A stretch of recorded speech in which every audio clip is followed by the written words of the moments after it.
Assalamualaikum, selamat datang di channelku. Gimana kabarnya hari ini? Semoga sehat dan semangat terus ya. Yuk, langsung aja kita mulai ceritanya. Warung kopi milik Bu Ati tak pernah benar-benar ramai. Letaknya agak terpencil, di ujung gang sempit yang jarang dilalui kendaraan. Meja dan kursinya terbuat dari kayu tua, catnya sudah mengelupas. Papan nama warungnya hanya bertuliskan, Warung Kopi Wati, dengan huruf kapital dan pudar. Namun, meski hanya sesekali ada pembeli yang datang, biasanya tukang ojek, satpam, atau buruh proyek, Bu Ati selalu tampak tenang. Bahkan sering terlihat senyum-senyum sendiri ketika membersihkan laci meja kasir tiap malam. Tak banyak yang tahu bahwa warung itu menyimpan rahasia kelam. Di bawah meja kayu panjang tempat pelanggan biasa menyeruput kopi, tersembunyi sebuah benda yang tak lazim. Sebuah batu nisan tua, retak-retak, berlumut, bertuliskan nama seseorang yang wafat pada Jumat Kliwon. Batu nisan itu bukan sekadar pajangan biasa, tapi merupakan benda penting dalam ritual pesugihan yang dijalankan Bu Ati. Batu nisan dari orang yang meninggal malam Jumat Kliwon dipercaya memiliki kekuatan gaib atau menjadi penghubung antara dunia manusia dan makhluk halus. Batu nisan itu digunakan sebagai sarana pemanggil dan pemikat kekuatan gaib, agar kekayaan bisa datang secara gaib ke warung Bu Ati. Beberapa tahun lalu, Bu Ati hanyalah seorang janda biasa yang menjual gorengan keliling. Hidupnya pas-pasan, sering dicibir oleh tetangga karena tak mampu membayar iuran RT. Hingga suatu malam, saat hujan deras, ia bertemu seorang lelaki tua berpayung hitam. Lelaki itu memperkenalkan dirinya sebagai Kiranu, dukun yang bisa memberikan jalan pintas menuju kekayaan. "Warung kopimu cuma kedok saja," kata Kiranu pelan. "Selama kamu berani menyimpan batu nisan itu di bawah meja, makhluk penjaganya akan bekerja. Tak peduli berapa yang beli, laci uangmu nggak akan pernah kosong." Bu Ati semula ragu. Namun, hidupnya yang penuh tekanan membuatnya tak berpikir panjang. Ia mengikuti Kiranu ke pemakaman tua, membawa linggis dan karung goni. Mereka menggali nisan seseorang yang meninggal tepat pada malam Jumat Kliwon, malam yang diyakini memiliki energi mistis tertinggi. Batu nisannya mereka bawa ke warung yang baru dibangun. Sejak batu nisan itu diletakkan di bawah meja warung, keadaan mulai berubah. Warung Bu Ati memang tidak pernah ramai. Sehari paling-paling hanya 3 atau 4 orang yang datang minum kopi. Tapi anehnya, setiap malam saat warung ditutup, laci kasir selalu penuh uang. Recehan logam, lembaran 2.000-an, 5.000-an, bahkan kadang puluhan ribu, semuanya muncul seperti dari udara. Bukan dari pembeli, tapi dari sesuatu yang tak kasat mata. Menurut Kiranu, uang itu berasal dari dunia gaib. Makhluk penjaga batu nisan itulah yang menggandakan uang, memasukkannya ke laci sebagai bagian dari perjanjian. Semakin lama batu itu disimpan, semakin besar jumlah uang yang muncul. Tapi ada syaratnya, warung harus tetap buka, dan batu nisan itu tidak boleh dipindahkan atau ditentang, apapun yang terjadi. Namun, warga sekitar mulai merasa janggal. Seorang satpam yang sering ngopi di warung itu mengaku melihat bayangan seseorang duduk di pojok meja saat warung sudah tutup. Beberapa anak kecil bahkan takut lewat gang itu malam hari. Mereka mengaku mendengar suara batuk berat dari arah warung, meski lampunya padam dan pintu terkunci. "Ada sesuatu di sana," kata Pak Sarman, tukang becak langganan Bu Ati. "Kopi enak, tapi tempatnya bikin merinding." Bu Ati hanya tertawa saat mendengar cerita itu. Tapi di dalam hatinya, ia mulai merasa terganggu. Semakin lama, suara-suara dari bawah meja semakin sering terdengar. Kadang seperti bisikan, kadang seperti suara tanah digaruk. Dan yang lebih mengerikan lagi, setiap malam Jumat Kliwon, meja tempat nisan itu berada akan bergetar pelan. Tidak ada angin, tidak ada gempa. Hanya meja itu. Laci uang justru makin penuh di malam-malam itu. Pernah sekali ia menghitung isinya dan mendapati lebih dari 5 juta rupiah. Padahal seharian hanya ada 4 orang yang beli kopi. 3 bulan setelah batu nisan diletakkan, 2 orang pelanggan tetap Bu Ati, tukang ojek bernama Darto dan satpam Pak Hussein, hilang tanpa jejak.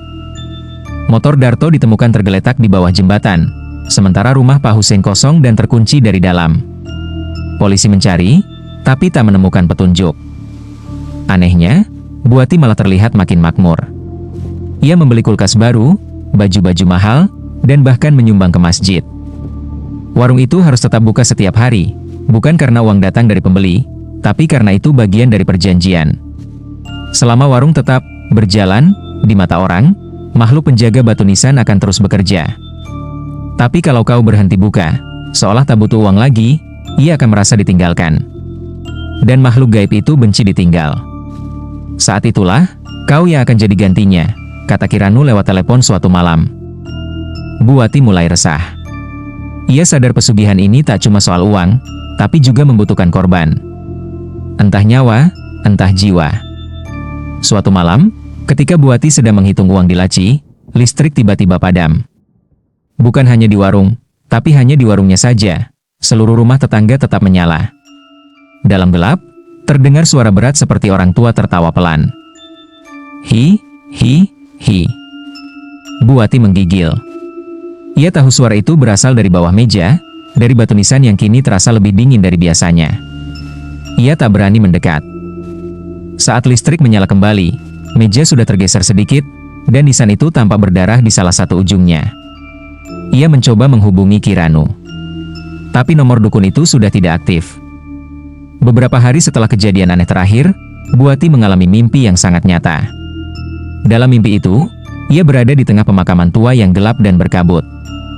Di hadapannya berdiri dua sosok yang sangat ia kenali. Darto, tukang ojek yang selalu langganan ke warung Bu Wati, dan Pak Hussein, satpam yang sering ngopi, yang sempat menghilang secara misterius. Keduanya mengenakan baju lusuh yang kotor, nyaris compang-camping, seakan baru bangkit dari kubur. Wajah mereka pucat membiru, dipenuhi belatung yang menggeliat keluar dari rongga mata dan mulut. Aroma busuk menyengat menyeruak dari tubuh mereka. Mereka tidak banyak bicara. Hanya berdiri dia memandang Bu Wati, lalu serentak menunjuk ke arah batu nisan yang dulu ia ambil dari belakang warung. Dengan suara parau seperti gesekan logam berkarat, mereka berkata, "Ini bukan milikmu. Kembalikan." Bu Wati terbangun dengan napas terengah-engah, tubuhnya basah oleh keringat dingin. Jantungnya berdetak kencang, tengkuknya terasa berat, seperti ada yang berdiri di balik punggungnya. Malam itu menjadi awal penderitaannya. Tubuhnya mulai melemah, sering demam tanpa sebab. Ia tak lagi selera makan, wajahnya makin pucat, dan matanya tampak cekung. Ia mulai terlihat seperti bayangan dirinya yang dulu, kurus, lelah, dan ketakutan. Namun yang aneh, uang di laci warungnya tetap datang setiap malam. Bahkan jumlahnya makin banyak. Laci itu seperti tak pernah kosong. Tapi Bu Wati tahu, itu bukan keberkahan, melainkan peringatan. Hingga akhirnya, malam Jumat Kliwon tiba. Langit mendung, angin bertiup aneh. Banyak warga sekitar merasa tidak enak hati malam itu. Sekitar pukul 2 dini hari, api tiba-tiba melahap warung kopi Bu Wati. Api menjalar begitu cepat, jauh lebih cepat dari kebakaran biasa. Suara letupan dan derit kayu terdengar bersahut-sahutan. Warga yang berlarian mencoba memadamkan api mendadak terdiam ketakutan. Di dalam kobaran api, terlihat sosok besar berwarna hitam legam, berdiri tepat di atas meja warung. Sosok itu tinggi, berambut panjang, matanya merah menyala. Nafasnya menghembuskan api, dan setiap langkahnya membuat lantai terbakar. Tapi tubuhnya tak tersentuh api, seolah justru ia adalah bagian dari api itu sendiri. Setelah api berhasil dipadamkan beberapa jam kemudian, warga menemukan Bu Wati tak sadarkan diri di dapur. Anehnya, bagian dapur tidak terbakar, seolah api menghindarinya. Bu Wati selamat, tapi ia tak lagi bisa bicara. Tubuhnya lumpuh total. Ia hanya bisa menangis diam-diam dari sudut matanya saat dipindahkan ke rumah anaknya. Yang membuat semuanya lebih ganjil, batu nisan itu menghilang. Tak ada yang tahu kemana perginya. Tapi banyak yang percaya, penunggu batu nisan itu telah mengambil kembali haknya, dan meninggalkan kutukan abadi pada Bu Wati. Kini, Bu Wati dirawat oleh keponakannya di kampung. Tak ada yang tahu kisah lengkapnya, kecuali 1-2 tetangga yang masih ingat betapa misteriusnya warung itu. Mereka berbisik bahwa harta dari dunia gaib tidak pernah gratis. Di mana batu nisan itu? Ya, belum ditemukan. Ada yang bilang kini muncul di tempat lain, mungkin di bawah meja warung kopi lain, di kota lain, dengan pemilik baru yang juga tergoda harta dari kuburan. Pesan dari kisah ini adalah, kekayaan yang datang tanpa kerja keras seringkali membawa kutukan. Tameng bisa dipakai, tapi kebenaran tak bisa selamanya disembunyikan. Pesugihan bukan jalan keluar, tapi jalan masuk ke jurang kehancuran.